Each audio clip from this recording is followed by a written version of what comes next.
Bila tak dipanggil, fans bising. Kata FAM ni anti player-player Terengganu. Tan Cheng Ho ni cuma panggil anak-anak emas dia je setiap kali national call up. Tapi bila coach Tan Cheng Ho decide untuk panggil player daripada pasukan Terengganu, tiba-tiba player tersebut pula gagal untuk lapor diri. So, kalau kata korang lah jadi coach Tan Cheng Ho, apa perasaan korang apabila kau cuba bagi peluang untuk seorang player muda berpeluang untuk lakukan debut bersama skuad kebangsaan, tapi end up player tersebut gagal untuk laporkan diri dekat kem latihan skuad kebangsaan?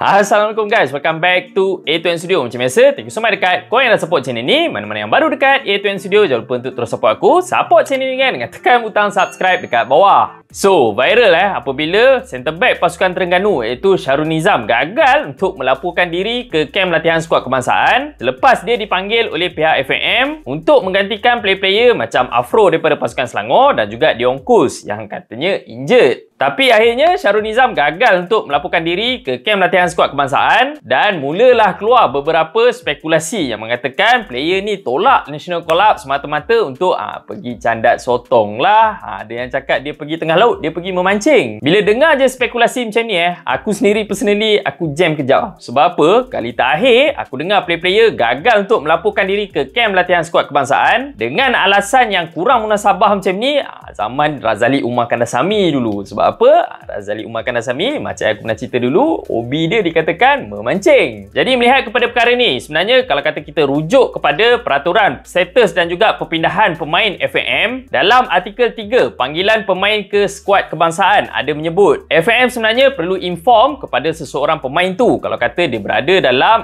senarai awal national call up atau sekadar berada dalam standby list sahaja. Dan pemberitahuan tu sebenarnya perlu hadir 15 hari sebelum hari pertama international break dalam kalender FIFA. Kemudian dalam peraturan sama juga ada menyebut kalau kata seseorang pemain tu gagal untuk melaporkan diri ke kem latihan skuad kebangsaan, seseorang pemain tu boleh digantung dalam tempoh yang tertentu yang dirasakan sesuai berdasarkan alasan yang diberikan dan dia boleh didenda tak lebih daripada RM25,000.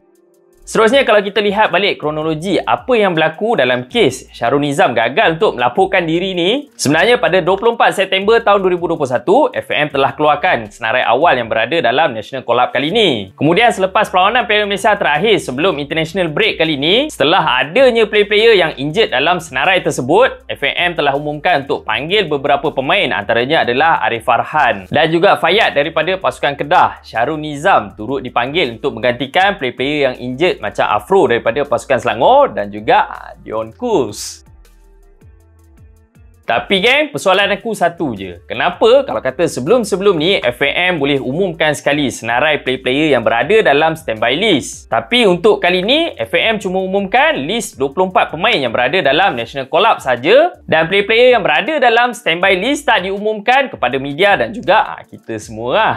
Menurut pengurus skuad Harimau Malaya, Datuk Yusof Mahadi, benda ni sebenarnya kali pertama player gagal untuk melaporkan diri sepanjang dia berkhidmat untuk menjadi pengurus kepada skuad Harimau Malaya. Dan dia sendiri turut mengakui dia difahamkan oleh pengurus pasukan Terengganu sebenarnya player ni telah turun ke laut dan gagal untuk dihubungi. So, itu kenyataan daripada Timbalan Presiden FAM merangkap kepada pengurus pasukan skuad Harimau Malaya, Datuk Yusof Mahadi tentang isu ni. Tapi menurut Tuan Badan sendiri iaitu Shahrul Nizam, sebenarnya selepas perlawanan menentang pasukan Selangor, King of Malaya katanya, yang mana King of Malaya terciduk dalam perlawanan tu, Shahrul Nizam sendiri bermain dalam perlawanan tersebut. Selepas saja tamat perlawanan tersebut, pengurus pasukan Terengganu umumkan diorang ni diberi cuti selama 5 hari. Dan lepas je daripada tu, dia telah pulang ke kampung halaman dia di Bacuk, Kelantan. Dekat sini aku tak nak ulas lanjut berkaitan kenapa dia boleh rentas negeri, kenapa dia keluar daripada sport bubble. Sebab apa? Kita sebagai orang luar, sebagai peminat biasa je, kita tak layak untuk ulas tentang perkara ni. Kita tak tahu in detail pun SOP diorang. Tapi apa yang pasti, sebaik sahaja sampai je ke kampung halaman dia, Shahrul Nizam decide untuk turun ke laut bantu keluarga dia. Sebab apa? Dia sebenarnya berasal daripada family nelayan. So dekat situ telah menjawab persoalan yang mengatakan dia ni pergi memancing, pergi candat sotong, tak nak bermain untuk skuad Harimau Malaya. Dan apabila duduk dekat tengah laut tu, memang tak ada line Ini confirm fan Arsenal pernah rasa sebab apa? Duduk dalam gua pun tak ada line. Jordan. Dan sebaik saja dia mendarat, dia sendiri sebenarnya terkejut dan juga kecewa apabila terlepas peluang untuk menyertai skuad kebangsaan. Tapi lepas saja keluar statement daripada Shahrul Nizam ni dan keluar isu tentang kenapa FAM tak umumkan standby list lebih awal dan sebagainya, Coach Tan Cheng Ho ada jelaskan yang sebenarnya Shahrul Nizam dah noted